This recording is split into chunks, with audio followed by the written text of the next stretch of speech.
நம்ம இன்னைக்கு டிஸ்கஸ் பண்ண போகிற டாபிக் என்னென்னா நீர் மேலாண்மை மற்றும் பாதுகாப்பு.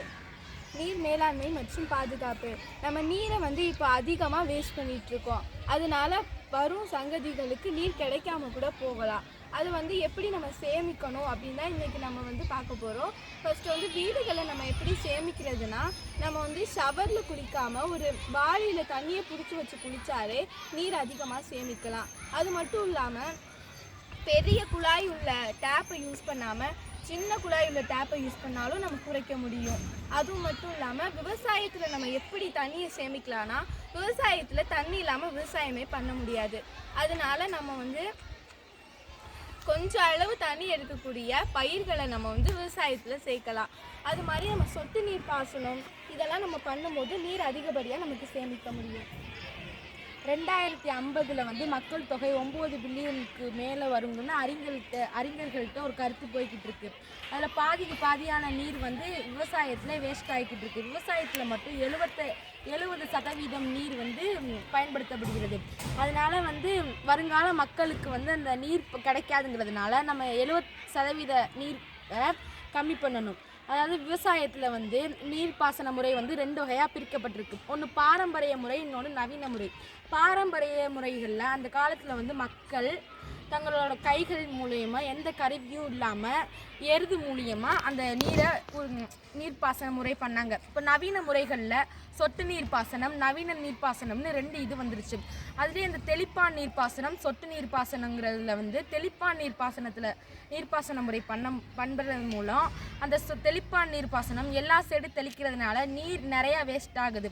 அதே சொட்டு நீர்ப்பாசனத்தில் நம்ம நீர்ப்பாசனம் பண்ணும்போது இப்போ ஃபார் எக்ஸாம்பிளுக்கு 150 லிட்டர் அப்படின்னு எடுத்துக்கிட்டேல அதில் கொஞ்சம் இதை வச்சே நம்ம நிறைய இடத்துக்கு சொட்டு நீர் பாசனத்தில் தண்ணி கொண்டு போயிடலாம்.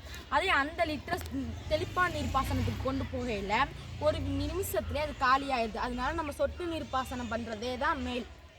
இப்போ நம்ம எல்லாமே கடையில் தண்ணி எல்லாத்தையும் நம்ம கடையில் தான் வாங்குகிறோம். மழை நீர் யாருமே இப்போ பயன்படுத்துகிறதும் இல்லை. அந்த தண்ணியெல்லாம் வேஸ்ட்டாக நிலத்துக்கு தான் போகுது. அதை நம்ம பயன்படுத்த நம்ம உடலுக்கும் நல்லது. அதில் உள்ள நேச்சுரல் நம்மளுக்கு தான் இதுவாகும். அதுவே நம்ம கடையில் வாங்குகிற தண்ணி அதில் வாட்டர் கேனில் உள்ள கெமிக்கல்லாம் அதில் கெமிக்கல்லாம் கலக்கு. அது மாதிரி கனிமத்தில் கலக்காமல் இருக்கு. அது இப்போ நம்ம மழை நீரை சேமிக்கிறதுக்கு நம்ம வீட்டு மேலேருந்து வரும் தண்ணியை ஒரு தொட்டியில் சேமித்து அதை வீட்டில் பயன்படுத்திக்கலாம். இப்போ நம்ம வெளியிடத்துலேருந்து பெறுற தண்ணியை வடிகட்டி ஒரு குழாய் மூலம் மண்ணில் ஊடுருவ செய்யும்போது அது நிலத்தடி நீராக மாறுது. இப்போ ஒரு சில கிராமங்களில் கொஞ்சம் நூண்டு நீர் சேரும்போது அது ஊரணியாக மாறுது. அது பக்கத்தில் உள்ள கிராமங்களுக்கெல்லாம் உதவுது.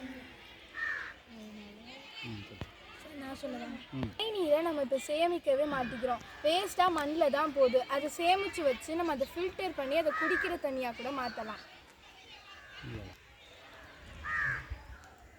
இப்போ சீனாவில் உள்ள விவசாயிகள் உப்பு நீர்லே விவசாயம் பண்ணுற மாதிரி ஒரு டெக்னாலஜி அவங்கள்ட்ட வந்துடுச்சு.